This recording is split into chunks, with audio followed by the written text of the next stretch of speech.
Welcome to Granny's Legacy Patterns. Today we will be talking about the fringe stitch.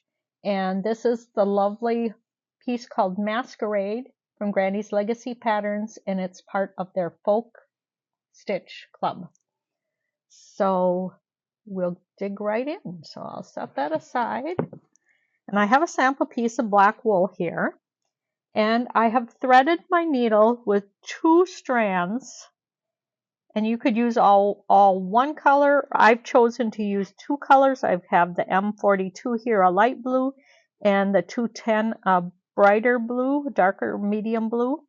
And I have threaded my needle with a chenille needle only because when you're using 4 strands like this, the chenille needle works quite well. So I've got threaded my needle, 2 strands, folded it in half, and so I have 4 strands. So I have 2 strands doubled, which equals 4 strands of thread. And I always take the time to try to flatten out my thread, make sure the threads are going to be uniform, one's not going to be bubbling up on me. So then to do the fringe stitch, you come up from the bottom of your work. And on most pieces, I would blanket stitch around the edge first, and that gives me my perfect spacing for the fringe stitch. So I'm going to pretend I have this blanket stitch. I come up from the back. So and I just hold on to my tail, and then hold your thread down. So I have 2 layers here now. I've got my bottom one and my top one. And then I go underneath both and in the loop. And I should have left this tail a little longer. Let's go back and I'll make this tail a little longer. Just 1 second. So it's easiest if you start with a little bit longer tail the first time. So I'm going to leave a longer tail. Now fold it in half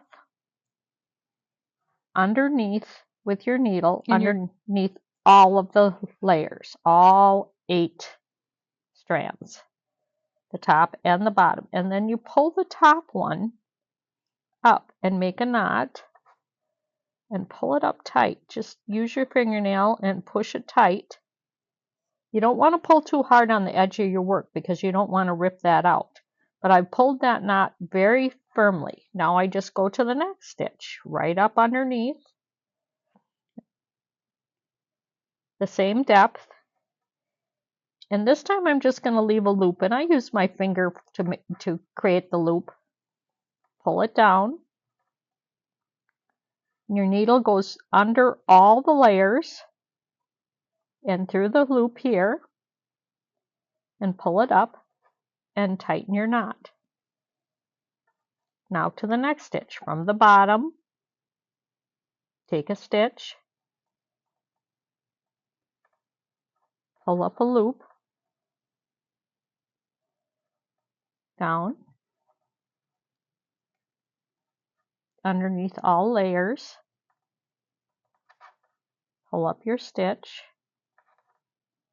and tighten it. Tighten the knot. Underneath,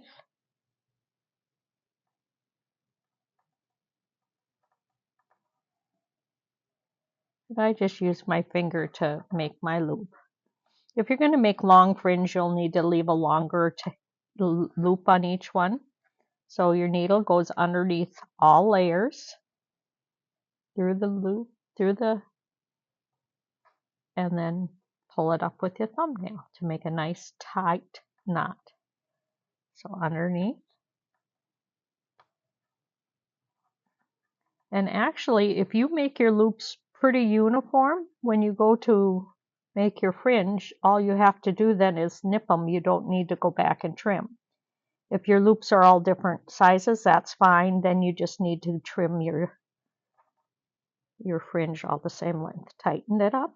I'm going to do 2 more, and then I'm going to end and show you. I don't trim my fringe until my project is entirely done, until I've gone around the entire project. Through the center, pull up a knot, tighten. Let's do 1 more.